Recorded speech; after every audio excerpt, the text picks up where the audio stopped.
सुप्रभात बच्चों, मैं डॉक्टर अलका बागला, सह आचार्य संस्कृत, राजकीय महाविद्यालय झालावाड़।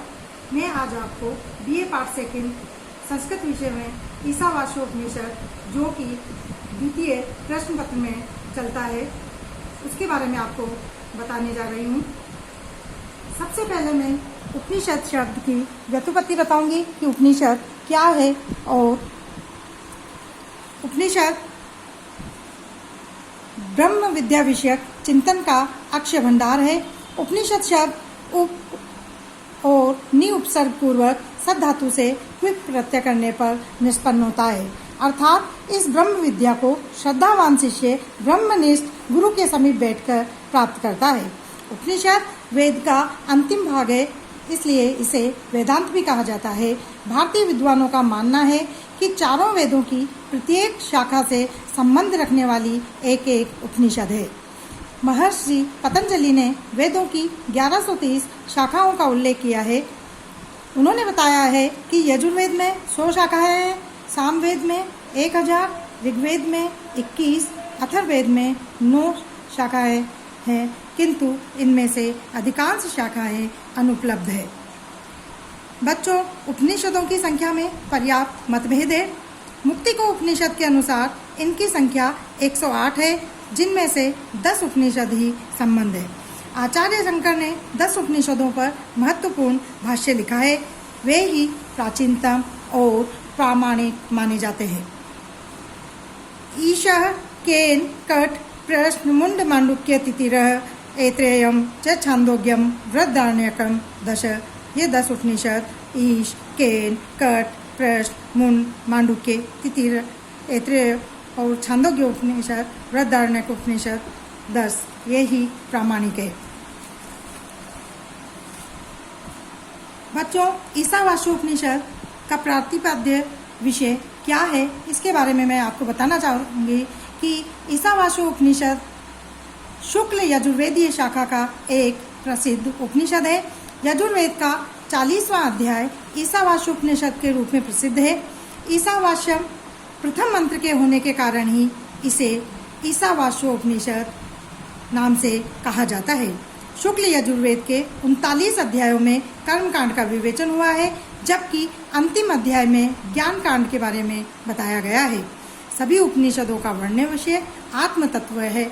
उनमें आत्मा के ही श्रवण, मनन, निधिध्यासन पर बल दिया गया है और उनका चरम लक्ष्य है अमृत तत्व की प्राप्ति।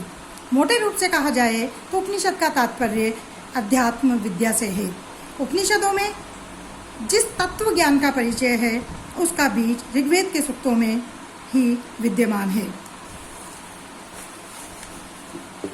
अब सामान्य परिचय देने के बाद मैं आपको ईशावास्योपनिषद के मंत्रों की व्याख्या बताऊंगी कि जो सबसे पहला मंत्र है, जो मंगलाचरण का सूचक भी है, कि ओम ईशावास्यम इदम सर्वम यत् किंच जगत्याम जगत तेन त्यक्तेन भुंजिता माँ गृधः कश्यस्विद्धनम।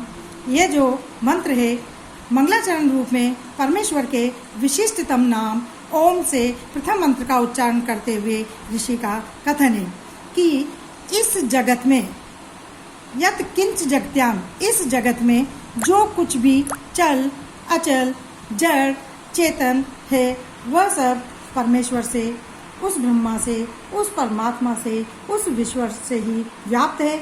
अतः उसका त्यक्तेन, त्याग भाव से, भुंजिता, उपभोग करो, माँ गृध, लालची मत बनो, भेड़िए मत बनो, कश्यस्विद्धनम, यह धन किसका है, अर्थात किसी का नहीं। गीता में भी श्री कृष्ण ने कहा है कि मया ततम इदम सर्वम जगत व्यक्त मूर्तिना मतस्थानी सर्वभूतानि न चा अहम तेषु अवस्थित। भगवान कहते हैं कि मुझ अव्यक्त मूर्ति से यह सारा संसार, यह सारा जगत व्याप्त है। सर्वभूत सभी प्राणी मुझ में ही स्थित है, मैं उनमें अवस्थित नहीं हूँ। अतः बुद्धिमान मनुष्य त्याग वृत्ति से सांसारिक पदार्थों का उपभोग करे और किसी भी प्राणी के धन की इच्छा न करे। लालच न करे, निष्काम भाव से अपने कर्मों को करता हुआ इस संसार में अपना जीवन यापन करे। इस मंत्र के आदि में प्रयुक्त प्रणव ओमकार मंगलार्थ है।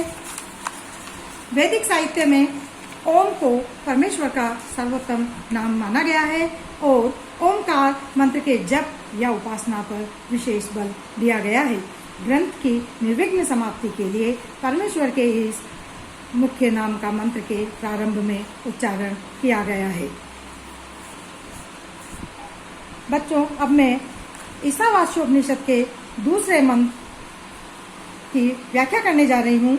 उसको आप ध्यान से सुनिए कि कुर्वन् नैवेह कर्माणि जीजी विशेष क्षतम क्षमा एवं त्वयि नान्यथो अस्ति न कर्म लिप्यते नरः।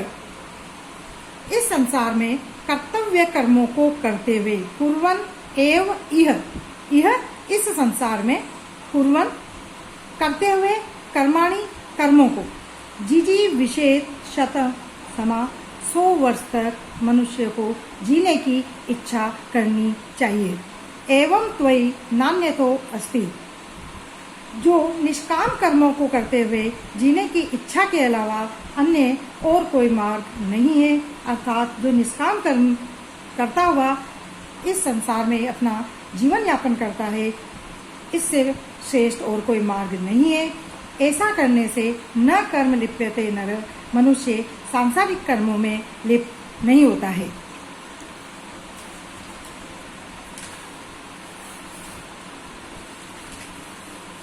कर्म करते हुए कर्मों में लिप्त न होने का मार्ग यहाँ बताया गया है। यही मार्ग भगवत गीता में निष्काम कर्मयोग के रूप में प्रतिपादित किया गया है। इसी प्रकार की भावना यूनानी सुक्ति में भी उपलब्ध होती है कि उद्योगी पुरुष कर्म में आसक्त नहीं होता है, वह कर्म के बंधन में नहीं पड़ता है। कहा भी है कि तेरा तुझको अर्पण क्या लागे मेरा, अर्थात ऐसी ही भावना इस मंत्र में अभिव्यक्त होती है।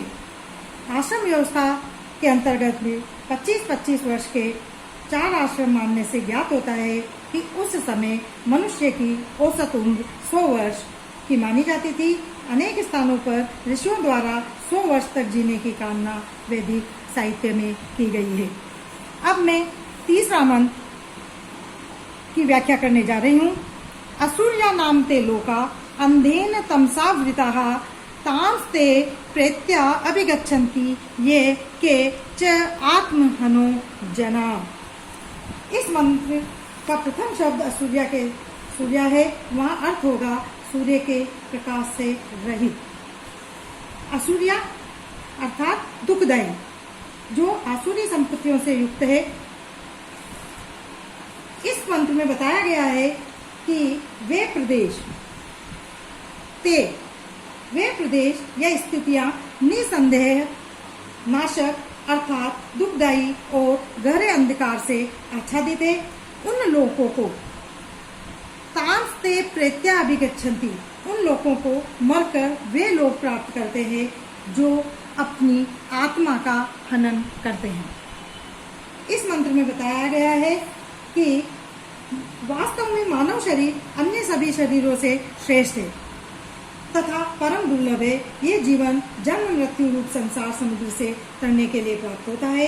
ऐसे शरीर को पाकर भी जो मनुष्य अपने कर्म समूह को ईश्वर पूजा के निमित्त समर्पित नहीं करते हैं तथा काम उपभोग को ही जीवन का परम लक्ष्य मानकर विषयों की आसक्ति तथा उनके यथेच उपभोग में ही लगे रहते हैं, वह वस्तुतः अपनी आत्मा का हनन करते हैं। और जो अपनी आत्मा का हनन करते हैं तांस्ते प्रत्याभिगच्छन्ति, वह मरकर असुर्या नाम ते लोका अर्थात दुखदायी लोगों को, असुर्य लोगों को प्राप्त होते हैं, जो कि गहन अंधकार से आवृत होता है। ऐसे लोगों को यही लोग प्राप्त करते हैं। बच्चों, मैं अगले वीडियो में आपको अगले मंत्रों की व्याख्या विस्तार से वर्णित करूंगी।